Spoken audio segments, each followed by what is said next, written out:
کیا آپ جانتے ہیں کہ ناپ تول میں کمی کرنا ایک عظیم گناہ ہے؟ آپ کو معلوم ہے کہ حضرت شعیب علیہ السلام کی قوم پر ناپ تول میں کمی کی وجہ سے بہت سخت عذاب نازل ہوا تھا۔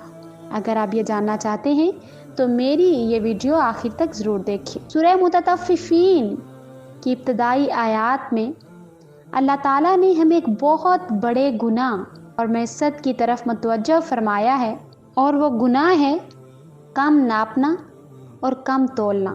یعنی جب کوئی چیز کسی کو بیچی جائے تو جتنا اس خریدنے والے کا حق ہے اس سے کم تول کر دے۔ عربی میں کم ناپنے اور کم تولنے کو تطفیف کہا جاتا ہے، اور یہ تطفیف صرف تجارت اور لین دین کے ساتھ مخصوص نہیں، بلکہ تطفیف کا مفہوم بہت وسیع ہے۔ یہ کہ دوسرے کا جو بھی حق ہمارے ذمہ واجب ہے، اس کو اگر اس کا حق کم کر کے دیں تو یہ تطفیف کے اندر داخل ہے۔ آیات کا ترجمہ یہ ہے کہ کم ناپنے اور کم تولنے والوں کے لیے افسوس ہے، ان لوگوں پر دردناک عذاب ہے جو دوسروں کا حق کم دیتے ہیں اور کم ناپتے اور کم تولتے ہیں۔ یہ وہ لوگ ہیں کہ جب دوسروں سے اپنا حق وصول کرنے کا موقع آتا ہے تو اس وقت اپنا حق پورا لیتے ہیں۔ اس وقت تو ایک دمڑی بھی چھوڑنے کو تیار نہیں ہوتے، لیکن جب دوسروں کو ناپ کر یا تول کر دینے کا موقع آتا ہے تو اس وقت ڈنڈی مارتے ہیں، کم کر دیتے ہیں، جتنا حق دینا چاہیے تھا اتنا نہیں دیتے۔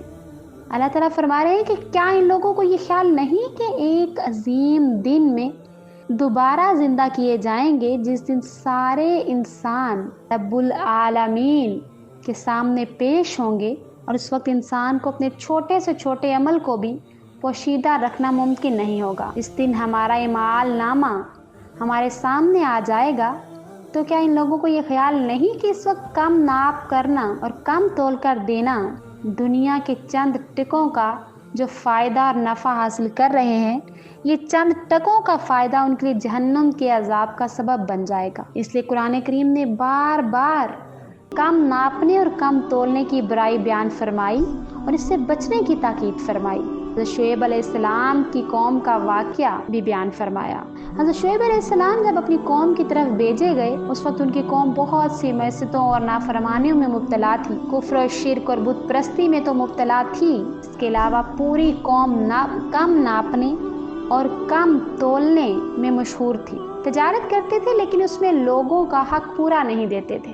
دوسری طرف وہ ایک انسانیت سوز حرکت یہ کرتے تھے کہ مسافروں کو راستے میں ڈرایا کرتے اور ان پر حملہ کر کے لوٹ لیا کرتے تھے۔ چنانچہ حضرت شعیب علیہ السلام نے ان کو کفر و شرک اور بت پرستی سے منع کیا اور توحید کی دعوت دی، اور کم ناپنے، کم تولنے اور مسافروں کو راستے میں ڈرانے اور ان پر حملہ کرنے سے روکا، ان سے بچنے کا حکم دیا۔ لیکن وہ قوم اپنی بدعمالیوں میں مست تھی، اس لیے حضرت شعیب علیہ السلام کی بات ماننے کے بجائے ان سے یہ پوچھا، کیا تمہاری نماز تمہیں اس بات کا حکم دے رہی ہے کہ ہم ان معبودوں کو چھوڑ دیں جن کی ہمارے آباء و اجداد عبادت کرتے تھے، یا ہم اپنے مال میں جس طرح چاہیں تصرف کرنا چھوڑ دیں؟ یعنی کہ یہ ہمارا مال ہے، ہم اس کو جس طرح چاہیں حاصل کریں، چاہے کم تول کر حاصل کریں یا کم ناپ کر حاصل کریں یا دھوکہ دے کر حاصل کریں، تم ہمیں روکنے والے کون ہو؟ ان باتوں کے جواب میں حضرت شعیب علیہ السلام ان کو محبت اور شفقت کے ساتھ سمجھاتے رہے کہ بالآخر ان کا وہی انجام ہوا جو نبی کی بات نہ ماننے والوں کا ہوتا ہے، وہ یہ کہ اللہ تعالیٰ نے ان پر ایسا عذاب بھیجا جو شاید کسی اور قوم کی طرف نہیں بھیجا گیا۔ وہ عذاب پر اس طرح آیا کہ پہلے 3 دن متواتر پوری بستی میں سخت گرمی پڑی، اور ایسا معلوم ہو رہا تھا کہ آسمان سے انگارے برس رہے ہیں اور زمین آگ اگل رہی ہے۔ حبس اور تپش نے ساری بستی والوں کو پریشان کر دیا۔